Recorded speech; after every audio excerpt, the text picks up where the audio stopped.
A couple of days ago, somebody said something that struck as very true to me, and I repeated it on Twitter, much to the chagrin of many Dengists. The person had said, Dengists are basically the Qanon of the left, meaning that they will believe anything and will use insane mental gymnastics in order to justify believing that China is a socialist country, despite literally everything being the opposite. As a QAnon will go to any ends to try to justify something or believe something that's insanely false in order to forward their idea that somehow Trump is the savior. Everything tells us that China is not socialist. In what should be the most fundamental, easiest part to understand, is China literally carrying out helping imperialists kill in the name of imperialism. China has not even admitted, they bragged about it, selling weaponized drones to Saudi Arabia that were used to kill Yemenis. Israel continues to be a huge economic partner for Israel. You know, the one carrying out genocide against Palestinians that Dengists oppose, but somehow in their mind, China doing business with them and making money off of it is somehow okay. In a few days, $8.5 million of military equipment is going to arrive in the Philippines that came from China. It's part of a larger aid package. That military hardware is going to be used to kill the NPA. That would be the communist rebels inside the country. Literally helping them put down a communist revolution. Now, I'm going to have to clarify this because Dengists will use their mental gymnastics in this situation. I said part of a larger package. There are also vehicles that are used for fire, rescue, and whatnot. That's part of a larger aid package that's being sent to the Philippines. 8.5 million of that is for military purposes, for actively killing, weapons, etc. So that's separate from the rescue stuff. Because I know Dengists are just going to turn around and say, oh, no, it was all rescue stuff, see? No, it's not. There actually is a huge portion of it that is going towards killing. Now, I shouldn't have to clarify that. That should be obvious from anybody who would care to check the sources. But you know how dishonest Dengists are. They are going to turn around and claim that. When Nepal finally achieved a revolution against the monarchy, China declared it not socialist and not Maoist. You could maybe make an argument as to why it's not Maoist. I would disagree, but you could make an argument there, and that would be fair. You couldn't argue that it wasn't socialist, and you could argue since then it's been a terrible mess. It has. But China proceeded to block them, not seek out relations with them, stop them, etc. Trying actively to stop, or assisting the act of trying to stop communist revolution in the Philippines is literally the epitome of anti-revolution. And Dengists will use any kind of mental gymnastics in order to justify it.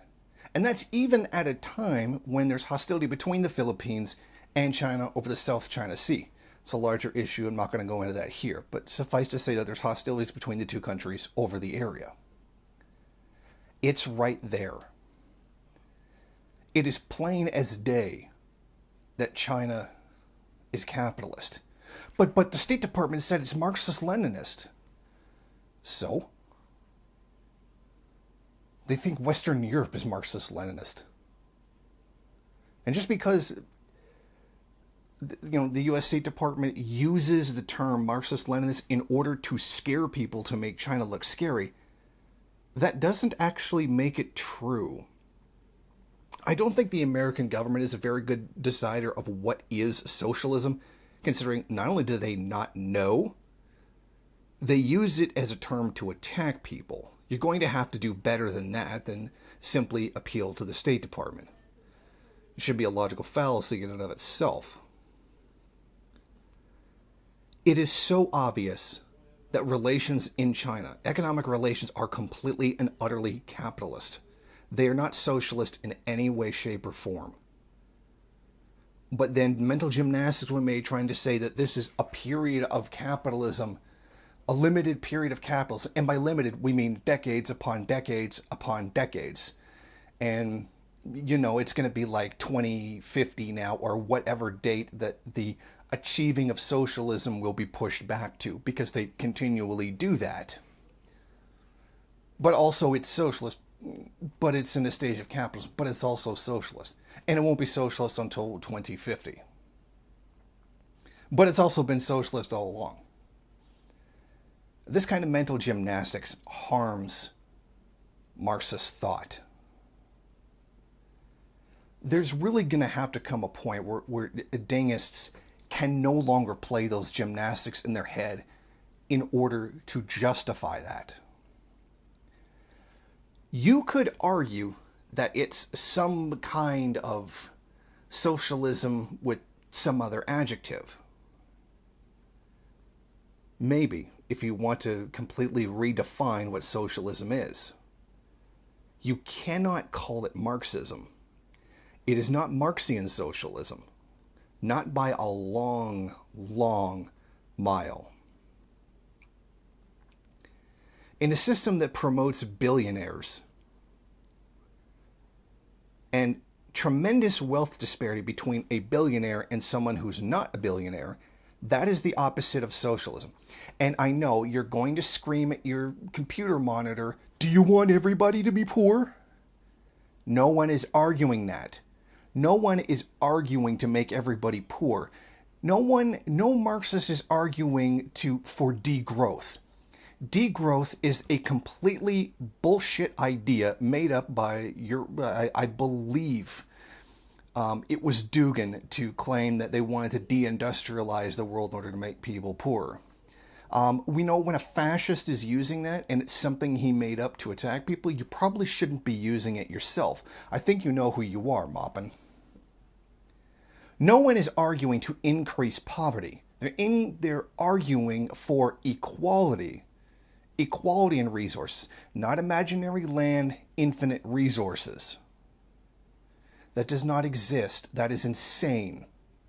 Socialism is not about superabundance all the time, despite some Marx quote that people like Moppin want to take out of context. That's not what it is. It is a rational allocation of existing resources according to those who have need.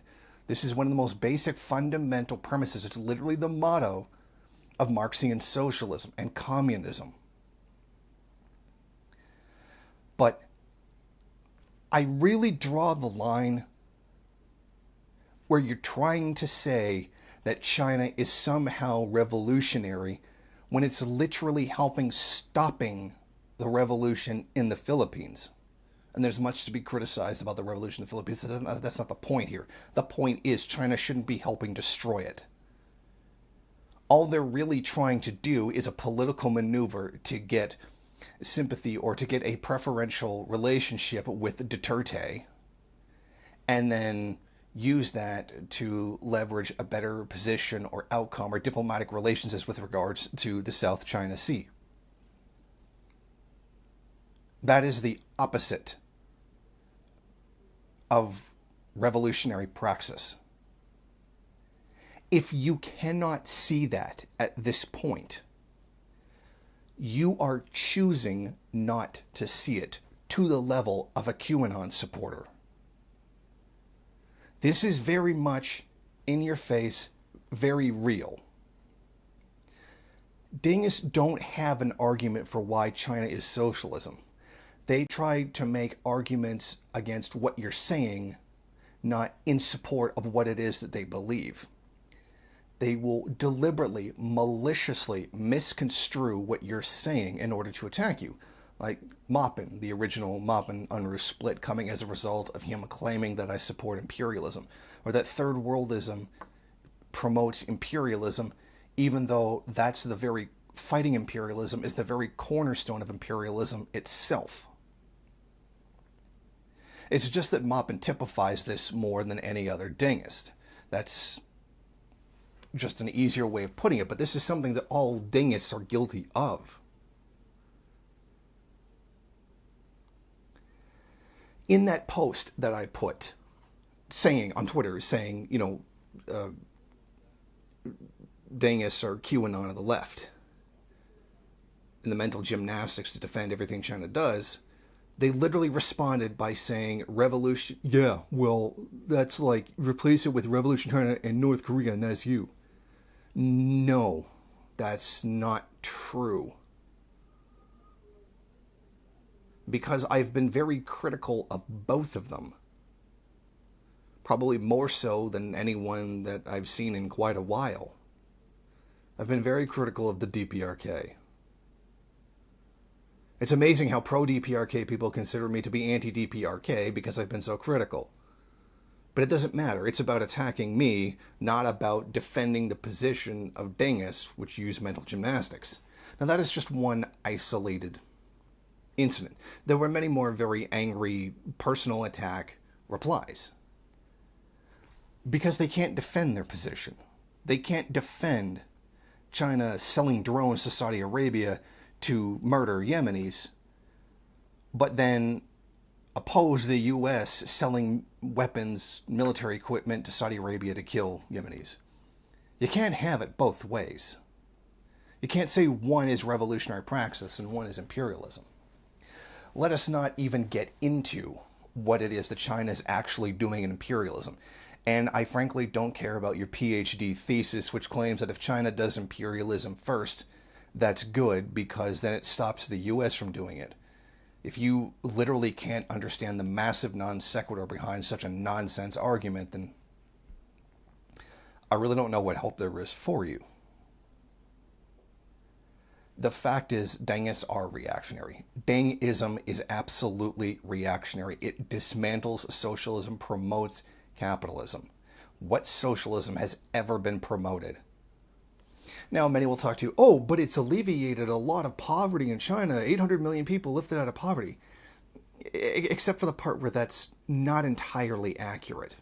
See, it's partially accurate because that's called economic development. When you develop economically, that will reduce poverty. The same is actually true for capitalism. Now, I know what you're screaming, oh, you think capitalism works? You think it alleviates poverty? Believe it or not, in many ways it can.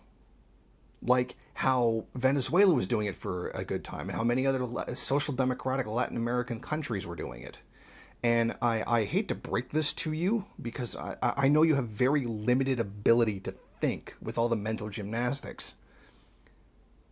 The average American today does not live at the same material level as they did in 1776. Do you know why that is? Because there's been tremendous economic development, a massive increase in trade and production. That's called economic development. I'm not singing the praises of capitalism. I'm actually saying that to a degree, yes, economic development is what alleviates poverty. And China has done it through a capitalist path. It is also important to note that China redefined what poverty is. The poverty rate generally around the world has been $2 a day. China then changed it to $1.37 in their country. Of course, I guess you would reduce poverty if you reduced the definition of what poverty is. Many people don't realize that if you go outside of the cities in China and you go to literally everywhere else in the country, it's not quite so developed as the inner cities that have spent billions upon billions of dollars developing. Now, this does not mean China hasn't done some good things. Of course they have. Economic development, period, is a good thing. But it's wrong to call it socialist when it's literally capitalism. I can't explain this any better. One of the most infuriating things is watching people quote Xi Jinping saying, homes are for people to live in, not for speculation. And the question would arise, why was that ever allowed to begin with? This is an admission that China screwed up by letting it happen, which they should have already known. But since the point was to make money and not build socialism, they let it happen. But China reins in the billionaires from doing bad stuff. And look, they executed a bunch of billionaires for corruption. Why are billionaires even there? They are not necessary. You can build a socialist economy without billionaires and capitalism. This is the kind of mental gymnastics that I'm talking about. No matter what you do, no matter what you say, no matter how you juggle things in your mind, China is not socialist. And the level of mental gymnastics that you go to in order to perpetuate that is on the level of QAnon. The problem is that the revolutionary situation in the world right now is horrible. It's bad. It's at a low point. Not the lowest point, but it's at a low point. And people are desperate to cheer something on in order to feel positive about it. I never put it past Americans, and yeah, the vast majority of Dengists actually are Americans, to deny reality in favor of what it is that they want. It's to some degree an Anglo trait, but it is greatly typified by Americans.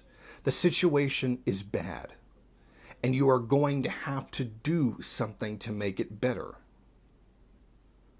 Ignoring reality doesn't make it true. That would be the antithesis of materialism, like trying to wedge Jesus into socialism.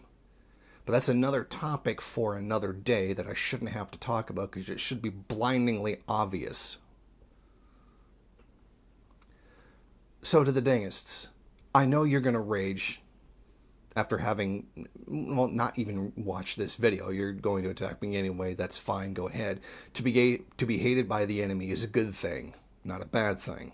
To quote Mao, I don't know if you remember Mao, when, at least during the period when he was doing the opposite of capitalism. You can rightfully criticize him of being part of the restoration of capitalism, but you know what I mean. So go ahead and just wail on me, whatever. But appreciate it if at least some of you tried to actually critically look at what you're saying. And maybe you might not think that helping Saudi Arabia murder Yemenis and the Philippine government murder communist revolutionaries is socialism. Thank you for watching. If you like this program, then please head over to my Patreon page and set up a monthly donation. It's your donations that keep this program running. Also, if you would like, please rate, comment, subscribe, and share in various social media.